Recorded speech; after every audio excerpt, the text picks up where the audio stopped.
malam Kak Adel dan semuanya. Kami dari Sekolah SMA Permai diberikan kesempatan untuk mewawancarai kakak, yaitu Kak Adel sebagai Ketua Komunitas Senyum Puan. Kita wawancara melalui tugas sosiologi dari materi kelompok sosial sekolah kami. Sebelum kita mulai, kita akan memperkenalkan diri kami dulu masing-masing ya Kak. Pertama ada saya Audrey Taraji, biasa dipanggil Audrey. Saya Cika Andrea, biasanya dipanggil Cika. Saya Ellen Kurniawan, biasa dipanggil Ellen. Saya Jessica Bilalo, biasa dipanggil Joyce. Saya Mikael dan biasa dipanggil Mikael. Saya Vanessa Gozali, biasa dipanggil Vanessa atau Nesa. Saya Fani Setiadi, biasa saya dipanggil Fani. Nah, kami kan sudah memperkenalkan diri kami masing-masing. Boleh dong kakak juga memperkenalkan diri kakak? Oke, selamat malam semuanya. Terima kasih buat kesempatannya ya. Kenalin, nama saya Adel. Saya Ketua Komunitas Senyum Puan. Terima kasih. Kak, kan kakak dari komunitas Senyum Puan. Kalau boleh tahu nih, visi misi komunitas Senyum Puan itu tuh apa sih? Oke, kalau secara tertulis ya, visi dan misi dari komunitas Senyum Puan, visinya itu adalah membentuk kondisi di mana perempuan itu bebas dari stigma dan masyarakat itu ramah terhadap perempuan. Nah, ada beberapa misi yang dapat kita lakukan untuk mencapai visi ini. Yang pertama, komunitas Senyum Puan berusaha menghadirkan program-program edukasi masyarakat, kemudian program-program pemberdayaan bagi perempuan. Kemudian kami juga berusaha untuk menjadi wadah bagi para penyintas atau korban kekerasan, dalam hal ini perempuan, untuk kami hubungkan kepada para profesional sesuai dengan kebutuhan mereka, baik itu lembaga bantuan hukum ataupun para psikologi untuk menangani mental mereka pasca kasus seperti itu. Dan juga kami berusaha untuk bekerja sama dengan berbagai pihak dan tentunya berbagai program lainnya yang mensukseskan gerakan, kalau hashtag dari kami itu ada namanya Puan Dengar, Puan Bicara. Seperti itu sih singkatnya. Wah, menarik ya kak. Kalau boleh tahu, kenapa kakak memutuskan untuk membuat komunitas Senyum Puan? Oke, sebenarnya ini berangkat dari cerita pribadi.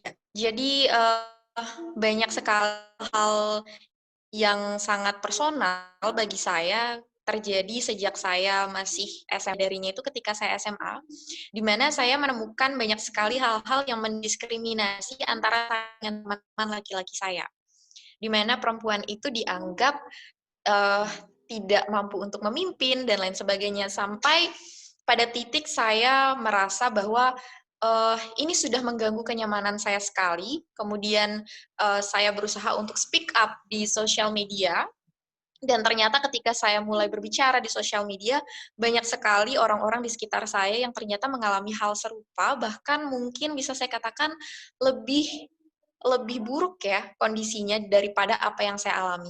Dan hal-hal itu akhirnya memotivasi saya bahwa saya harus melakukan hal yang lebih. Saya harus melakukan sesuatu, saya harus membuat perubahan bagi apa yang saya alami maupun teman-teman saya alami selama ini.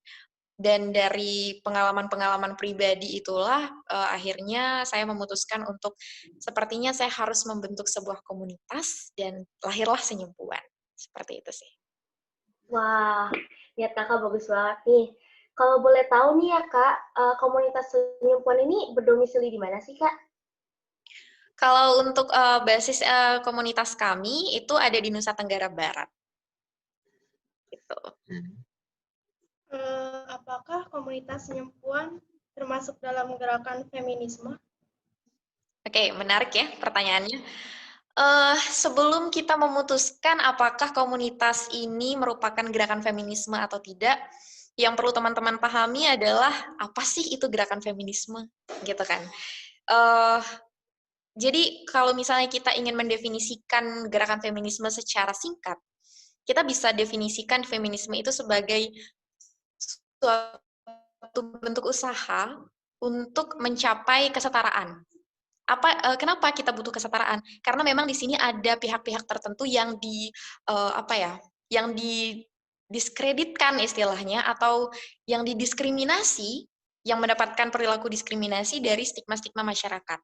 Dan kita ingin berusaha untuk membebaskan pihak-pihak tersebut supaya mereka juga bisa mendapatkan hak-hak mereka secara merdeka, seperti itu. Itu sebenarnya yang dimaksud dengan feminisme, dan dalam hal ini pihak-pihak itu adalah perempuan.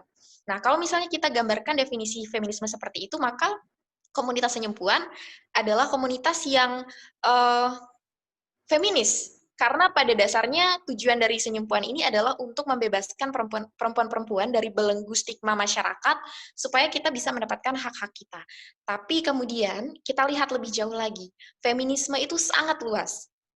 Gerakan feminisme itu kalau misalnya kita lihat dari sejarah, dari awal munculnya gerakan feminisme sampai sekarang, feminisme itu berubah-ubah. Mulai dari pada saat awal feminisme itu menyatakan bahwa mereka itu man-hating atau mereka tidak suka dengan laki-laki, bahkan tidak ingin menikah, dan lain sebagainya. Kemudian di gelombang-gelombang feminis berikutnya ada banyak sekali perubahan, hingga akhirnya sekarang kita lihat bahwa feminis itu sangat bervariasi.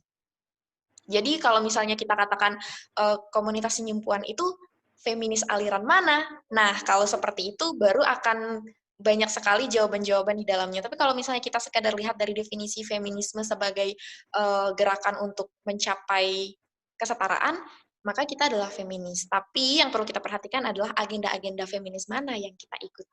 Karena nggak semua agenda feminis ada yang sejalan dengan kita. Salah satunya kita tidak membenci laki-laki. Kita hanya ingin berusaha untuk membebaskan perempuan-perempuan dari belenggu. Kayak gitu sih. Oh, begitu ya, Kak. Kalau boleh tahu, dalam komunitas senyumpuan ini ada anggota laki-laki? Halo? Halo? Ya, halo. Halo. Tadi teman saya Joyce bertanya, kan katakan feminisme tuh ada aliran-aliran tersendirinya kan, salah satunya tuh yang nggak kakak ikutin tuh yang man-hating. Jadi di komunitas senyumpuan ini ada anggota laki-lakinya nggak sih, Kak? Oh iya, jadi untuk membantah bahwa feminisme itu kan kebanyakan orang mengira bahwa feminisme itu feminis itu adalah orang-orang yang ingin meninggikan perempuan sampai akhirnya merendahkan laki-laki. Tapi kalau kita dari komunitas senyumpuan itu nggak sama sekali. Kita berada pada posisi di mana kita ingin hanya menyetarakan laki-laki dan perempuan pada aspek-aspek tertentu, dan bukti bahwa kita juga tidak mendiskreditkan pihak laki-laki adalah kita punya anggota laki-laki. Jadi untuk sekarang memang untuk sekarang dari pengurusnya itu kita punya 2 anggota laki-laki. Dan mungkin akan bertambah seiring berjalannya waktu. Artinya kita di sini tidak membatasi bahwa yang hanya boleh berkembang, yang hanya boleh diedukasi, yang hanya boleh diberdayakan adalah perempuan. Karena isu perempuan tidak hanya menjadi tanggung jawab perempuan, tapi juga tanggung jawab kita semua. Laki-laki, perempuan, siapapun yang merasa bahwa mereka adalah manusia. Seperti itu. Kak, kalau boleh tahu, syarat untuk menjadi anggota senyumpuan apa aja ya? Apakah harus memiliki permasalahan dahulu? Oke. Sebenarnya sejauh ini kita belum ada open recruitment ya. Rencananya sih bulan depan kita ada open recruitment. Dan kalau misalnya dibilang syarat ketentuan, untuk sementara kita sih fokusnya sama teman-teman yang ada di Nusa Tenggara Barat ya, karena memang basis kita ada di NTB, supaya dalam pelaksanaan program-program juga bisa maksimal seperti itu. Dan kalau misalnya harus punya masalah atau tidak, enggak ya. Jadi intinya siapapun yang merasa tertarik dengan isu perempuan dan juga punya komitmen untuk menyuarakan pembebasan hak-hak perempuan, maka mereka boleh bergabung. Baik itu laki-laki maupun perempuan, seperti itu. Jadi nggak harus ada masalah baru boleh bergabung. Siapapun akan kami terima. Gitu. Nah, Kak, tadi Kakak ada bilang kan, bulan depan kemungkinan besar bakalan open member nih. Nah, kalau misalnya jadi, siapa nih kira-kira yang bisa kita hubungin nih buat kalau mau daftar jadi anggota senyumpuan? Oke, kalau misalnya mau tahu informasi-informasi soal senyumpuan, bisa di Instagram kita, namanya @senyumpuan. Itu.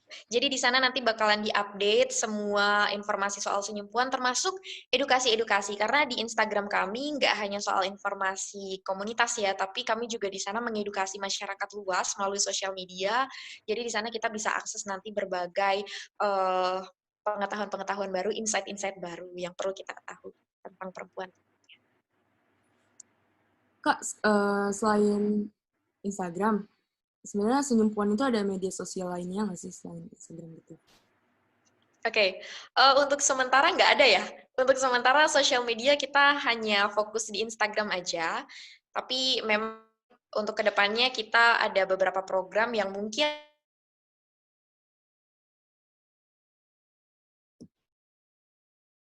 untuk sekarang kita sedang fokus di Instagram karena memang pengguna Instagram kan banyak sekali ya. Artinya untuk penyebarluasan gerakan Puan Dengar Puan Bicara ini menjadi salah satu langkah yang strategis untuk komunitas kita.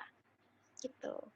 Kalau boleh tahu, udah ada belum sih Kak kayak pengalaman menarik atau suka duka Kakak gitu selama membuka atau sejak membuka komunitas Senyumpuan ini? Oke, suka duka. Banyak ya. Jadi ketika saya memutuskan untuk ingin membuat komunitas, satu masalah paling besar itu adalah diri saya. Jadi saya waktu itu merasa sangat dilema ya, galau. Saya antara harus menyuarakan hak-hak kaum saya, tapi di sisi lain saya juga bingung harus memulai seperti apa. Kemudian ada rasa takut karena orang-orang yang akan bukan yang kami lawan ya, tapi orang-orang yang akan berbeda pandangan dengan kami adalah masyarakat yang sangat dekat dengan kehidupan kita. Jadi banyak rasa-rasa bingung harus bagaimana menghadapi ke depannya dan lain sebagainya seperti itu. Kemudian setelah akhirnya saya memutuskan ya sudahlah kita jalani saja. Kalau misalnya nggak berbuat, kalau misalnya nggak sekarang, kapan lagi? Kalau bukan kita, siapa lagi? Akhirnya kemudian saya putuskan untuk buat komunitas itu. Kemudian ketemu lagi masalahnya. Masalahnya adalah orang-orang yang akan membantu saya dalam mengurus. Karena banyak sekali orang-orang yang ibaratnya tertarik dengan isu-isu ini, tapi juga mengalami hal yang sama seperti yang saya alami kemarin, yaitu mereka takut untuk menyuarakan. Mereka takut untuk bersuara di sosial media karena kalau kita lihat stigma masyarakat sekarang itu besar sekali. Kemampuan kita untuk memperjuangkan stigma itu jauh lebih besar daripada kita. Jadi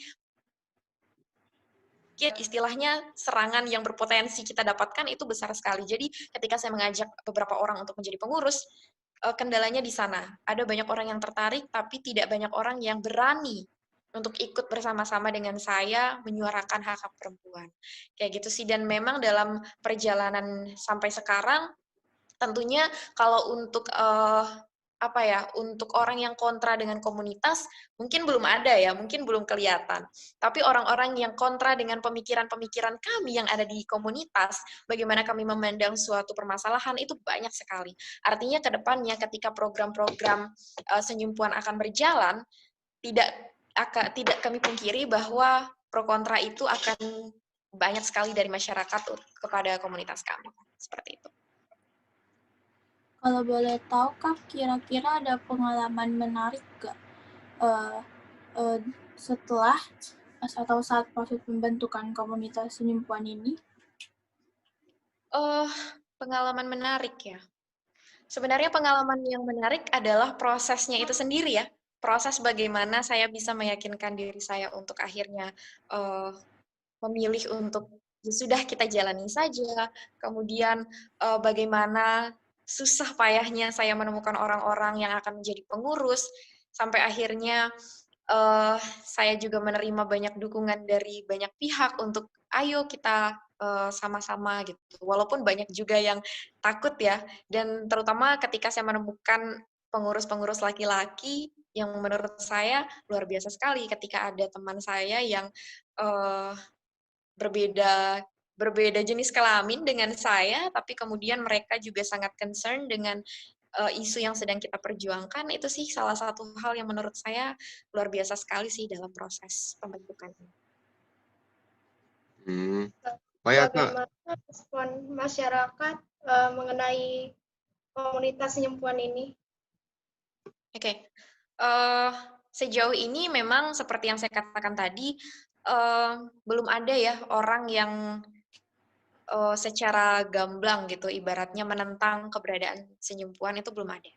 Mungkin karena memang tidak banyak orang yang berani untuk berbicara, kemudian kita melahirkan platform untuk menyuarakan mereka yang tidak berani bersuara, pada akhirnya mereka merasa mereka punya seseorang, mereka punya tempat untuk mengadu, mereka punya ruang yang aman untuk menyalurkan keluh kesah mereka. Jadi memang sejauh ini masih banyak dukungan-dukungan untuk senyumpuan. Walaupun memang untuk dari segi pemikiran-pemikiran kita tentang isu-isu perempuan yang saya katakan tadi, banyak juga yang kontra. Tapi untuk langsung terhadap senyumpuannya, sejauh ini alhamdulillah belum ada. Oke, saya mau nanya Kak, kalau misalnya ada korban kekerasan seksual tapi dia takut bicara, Kakak mau ngapain? Oke, ini menarik sekali ya. Ini juga menjadi salah satu alasan terbentuknya senyumpuan. Karena seperti yang saya katakan tadi, saya ingin sekali keluar dari belenggu-belenggu stigma, pengalaman saya pribadi dan pengalaman teman-teman saya yang kemudian kita ingin bersuara tapi kita takut. Dan itu pun juga yang saya alami ketika saya ingin membentuk senyumpuan. Tapi pada akhirnya saya berpikir, ya inilah platform untuk mereka yang tidak berani bersuara. Kami menjadi perpanjangan tangan mereka, menjadi penyalur suara mereka kepada masyarakat bahwa ada yang sedang terbelenggu di antara kita dalam masyarakat seperti itu. Jadi kalau misalnya kita melihat banyak sekali korban kekerasan yang takut untuk berbicara, pertama, kita tidak pernah akan bisa untuk memaksa mereka, karena keputusan untuk speak up ataupun tidak itu tetap dari mereka, itu adalah hak mereka. Kita tidak bisa kemudian serta-merta merasa bahwa itu adalah sebuah ketidakadilan, kemudian kita paksa mereka untuk speak up, tentu enggak, karena itu adalah kesiapan dari mereka sendiri. Kemudian yang kedua yang bisa kita lakukan adalah edukasi terus-menerus bahwa speak up itu adalah salah satu cara yang jadi efektif bagi kita semua untuk memutus rantai kekerasan ini. Jadi dengan kita edukasi pelan-pelan secara masif dalam masyarakat kita melalui program-program kita, mungkin itu kemudian akan menjadi motivasi bagi teman-teman penyintas, kita menyebutnya penyintas ya, bagi teman-teman penyintas untuk akhirnya merasa aman bahwa saya perlu untuk speak up, karena saya terlindungi. Seperti itu sih. Ngomong-ngomong itu, kan jadi gini Kak, banyak banget saran orang-orang yang bilang untuk belajar bela diri nih untuk perempuan kan. Ya untuk berjaga-jaga agar kalau ada kejadian yang tidak diinginkan, setidaknya kita menyelamatkan diri sendiri. Namun bagaimana dengan orang-orang yang berkebutuhan khusus dan memiliki fisik yang bisa dibilang lemah? Karena banyak banget nih perempuan dengan kebutuhan khusus atau yang fisiknya lemah itu juga beraktivitas layaknya perempuan biasa. Kalau begitu, bagaimana cara mereka untuk menjaga dirinya sendiri? Ya, kalau untuk bilangnya penderita atau apa ya? Untuk teman-teman disabilitas, memang perlu yang namanya perhatian khusus ya. Jadi kalau misalnya teman-teman disabilitas itu biasanya kalau beraktivitas ada yang mengawasi misalnya. Tapi kalaupun mereka melakukan aktivitas lepas yang tanpa pengawasan, memang sebenarnya kita butuhkan adalah undang-undang perlindungan ya. Karena ketika banyak sekali terjadi kekerasan seksual yang menganggap bahwa teman-teman disabilitas itu punya apa ya? Konsensus otomatis ibaratnya ya. Jadi ketika mereka tidak merasa mampu untuk melawan, kemudian itu dianggap sebagai persetujuan. Tapi pada dasarnya ketika ada seseorang yang ingin melakukan aktivitas seksual dan lain sebagainya, kemudian kita melihat apa sih sebenarnya kriteria-kriteria untuk terjadinya konsensus itu. Dan untuk teman-teman disabilitas tidak serta-merta ketika kita melakukan suatu apa ya, kalau kita berikan stimulus dan lain sebagainya kemudian mereka tidak melawan, artinya itu iya, itu tidak serta-merta seperti itu. Sama kasusnya seperti anak-anak di bawah umur yang walaupun mereka bilang iya tapi secara hukum mereka dianggap tidak sanggup untuk memberikan konsensus. Begitu juga dengan teman-teman disabilitas, mereka tidak serta-merta sanggup untuk memberikan konsensus, tidak serta-merta dianggap sanggup Maka kita nggak bisa untuk serta-merta juga melakukan apa yang ingin kita lakukan terhadap mereka. Jadi kalau misalnya dari segi teman-teman disabilitasnya, memang perlu namanya perhatian khusus dan perlindungan dari undang-undang itu sendiri. Dan untuk para pelaku, itu pelaku yang berpotensi ya, manusia yang berpotensi menjadi pelaku. Kita semua berpotensi menjadi korban dan pelaku. Jadi itulah makanya Senyumpuan di sini hadir untuk terus-menerus mengedukasi teman-teman, mengedukasi masyarakat bahwa kita semua ini berpotensi menjadi pelaku dan ini loh yang harus kita hindari supaya kita tidak menjadi pelaku.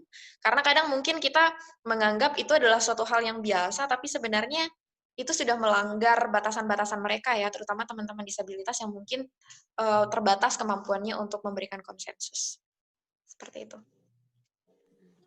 Apa pendapat kakak terhadap orang tua yang menjual anak perempuannya yang masih di bawah umur untuk dinikahi dengan orang yang lebih tua agar bisa membayar hutangnya?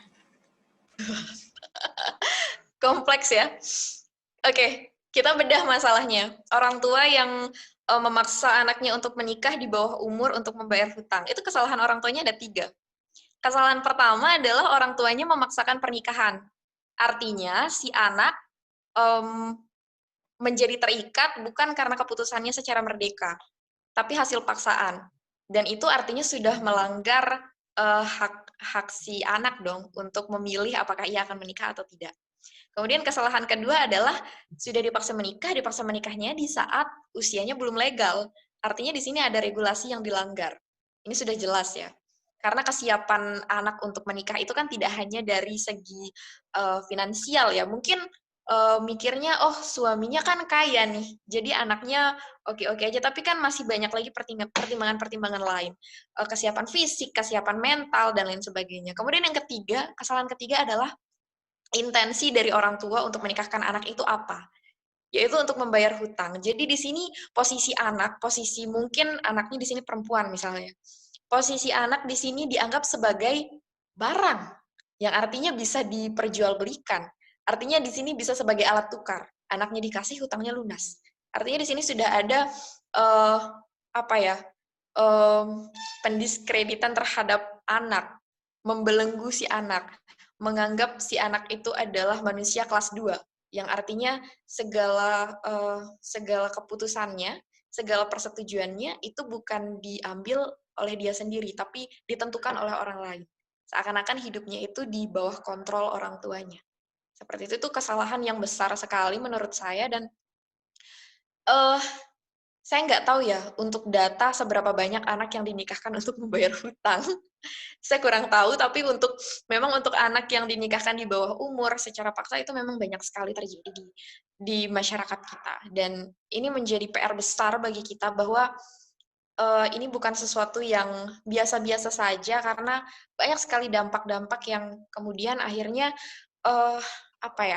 merugikan kita sendiri gitu. Bukan hanya pihak si anak, tapi juga masyarakat secara luas akan rugi. Karena kehilangan generasi-generasi yang akan melanjutkan perjuangan-perjuangan orang-orang terdahulu ya. Perjuangan-perjuangan orang tuanya, seperti itu. Oh ya, saya mau nanya nih Kak. Jadi kalau misalnya ada satu kasus, itu siswa SMA gitu kayak perkosa temennya gitu. Nah, itu kan si siswa SMA ini bakal dihukum. Tapi karena dia masih di bawah umur, dia bakal dapat pengurangan hukuman dong. Tapi kalau begitu kan perempuannya gimana? Dia kan udah diperkosa, dan kalau amit-amit hamil, dia juga bisa trauma kan? Nah, menurut kakak, si prianya yang SMA ini harus dikasih hukuman lebih tegas lagi nggak Kak? Nggak bisa, kayak nggak adil gitu menurut saya.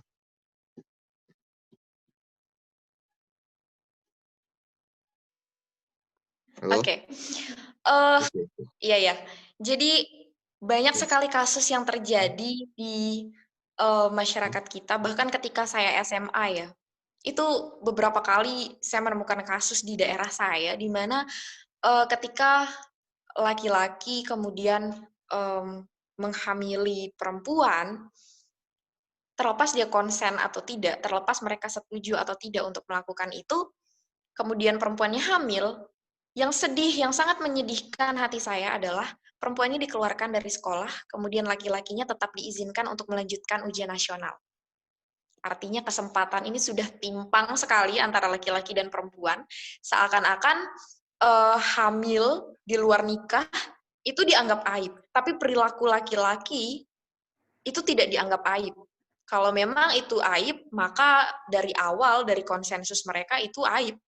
Tapi kalau memang kita menganggap itu adalah sesuatu, itu kesalahan mereka, maka kalau memang mereka dua-duanya harus dikeluarkan, kalau memang perempuannya dikeluarkan, laki-laki juga harus dikeluarkan. Kalau memang laki-laki itu ada tetap di sana, maka perempuan juga harus dapat kesempatan yang sama. Artinya di sini dilihat bahwa yang punya aib itu hanya perempuannya saja. Hamil di luar nikah, itu aib. Kemudian apa yang laki-laki lakukan terhadap perempuannya itu bukan aib. Ini sesuatu yang menyedihkan sekali.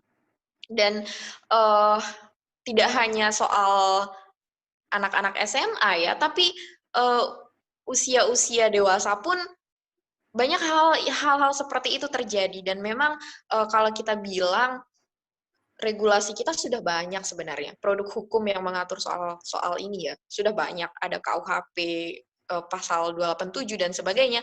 Tapi kemudian sudah secukup apa itu untuk melindungi korban, dan sudah secukup apa itu untuk menindak pelaku. Dan itu yang saya rasa belum cukup, dan ini juga menjadi salah satu gerakan dari Senyumpuan sendiri, bahwa kita mendukung penuh pengesahan RUU PKS. Karena memang di RUU PKS ini bagaimana laki-laki itu tidak hanya soal melanggar norma sosial dan lain sebagainya ya, tapi ada hal yang lebih dari itu yang perlu ditindak dari seorang laki-laki yang melakukan kekerasan seksual. Kemudian dari perempuan juga yang menjadi korban kekerasan, biasanya kan sekarang banyak tuh kalau korban kekerasan terus kemudian melapor, si pelaku ngelaporin balik dengan dalih mereka mencemarkan nama baik kayak gitu. Dan hal-hal seperti itu yang ingin kita lindungi, bagaimana akhirnya kemudian perempuan mendapat perlindungan, perempuan yang penyintas mendapat perlindungan, sampai akhirnya juga termasuk pemulihan mental mereka pasca peristiwa kayak gitu. Jadi memang salah satu program kita ya pengesahan RUU PKS akan kita terus kawal seperti itu. Nah, Kak, ini ada pertanyaan terakhir. Kira-kira apa pesan Kakak untuk orang yang masih menganggap remeh kekerasan seksual dan masih menyalahkan korban? Oke. Kekerasan seksual itu tidak hanya soal bagaimana seorang pelaku kemudian memperkosa seorang korban. Tidak sebatas itu.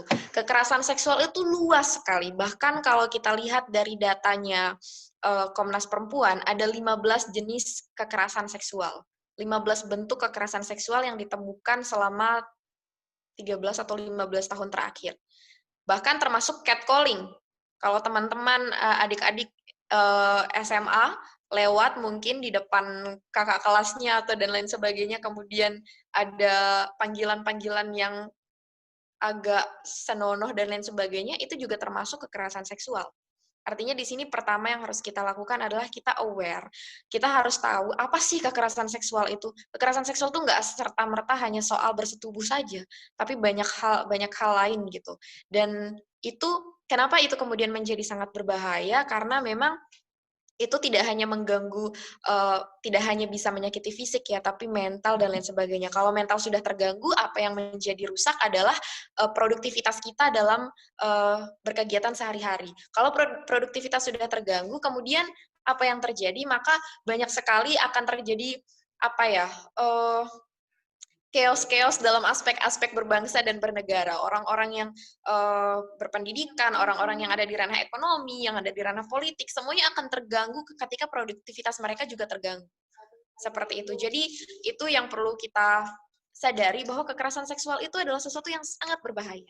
Dan buat teman-teman yang masih saja menyalahkan korban, apalagi terutama karena pakaian, tolong sekali untuk rajin-rajin membaca data, seberapa banyak sih orang-orang yang memerkosa orang-orang lain yang berpakaian seksi dan transparan atau ketat menurut teman-teman, dan seberapa banyak orang yang memerkosa, yang melakukan kekerasan seksual terhadap orang-orang yang justru berpakaian longgar, tertutup. Bahkan pernah terjadi kekerasan seksual ketika proses ibadah haji. Bayangkan, itu sedang pakaian sangat tertutup, kemudian kondisi sedang sangat suci, pikiran, tujuan semuanya adalah untuk Tuhan, bahkan seperti itu pun masih ada kekerasan seksual di sana. Artinya, pakaian bukan menjadi alasan korban berhak menjadi korban, kemudian kita persalahkan, tidak. Bagaimanapun mereka, itu adalah hak mereka, bukan berarti ketika mereka berpakaian terbuka, itu adalah panggilan untuk para pelaku untuk melakukan tindakan kekerasan seksual, tentu tidak. Semuanya butuh konsensus, semua butuh persetujuan. Jadi kalau misalnya ingin PDKT atau melakukan apalah itu, ya tentunya harus ada persetujuan seperti itu. Tapi di sini bukan berarti kita mau melegalkan zina dan lain sebagainya ya. Ini juga menjadi salah satu miskonsepsi teman-teman yang kontra dengan RUU PKS. Dianggapnya RUU PKS itu mendukung zina katanya, karena zina tidak diatur di sana. Bukan begitu. Intinya kita melawan kekerasan seksual. Gitu. Kalau tidak ada konsensus, artinya itu kekerasan. Kayak gitu. Nah, kita udah selesai nih ngobrol-ngobrol sama Kak Adel tentang kekerasan seksual, tentang senyumpuan juga buat Kak Adel. Makasih banyak nih udah luangin waktunya, bersedia untuk diwawancarin sama kelompok kita. Padahal sekarang udah malam, harusnya kakak bisa istirahat, tapi kakak milih buat diwawancarain sama kita. Jadi sekali lagi kami mau ngucapin terima kasih banyak nih, Kak. Nah, guys, kita udah belajar banyak banget nih kan sama Kak Adel, bertukar pikiran dan sebagainya. Semoga dengan adanya video ini bisa menambah wawasan kalian semua tentang kekerasan seksual. Jangan lupa juga untuk tetap stay at home supaya COVID cepat-cepat pergi, supaya kita semua bisa bertemu lagi, bertatap muka. Jangan lupa juga di-like, di-subscribe, dan di-share ke teman-teman kalian supaya teman-teman kalian lebih aware terhadap kekerasan seksual. Dan jangan lupa juga buat kepoin Instagramnya Senyumpuan supaya dapat informasi lebih tentang kekerasan seksual. Sekali lagi semuanya terima kasih.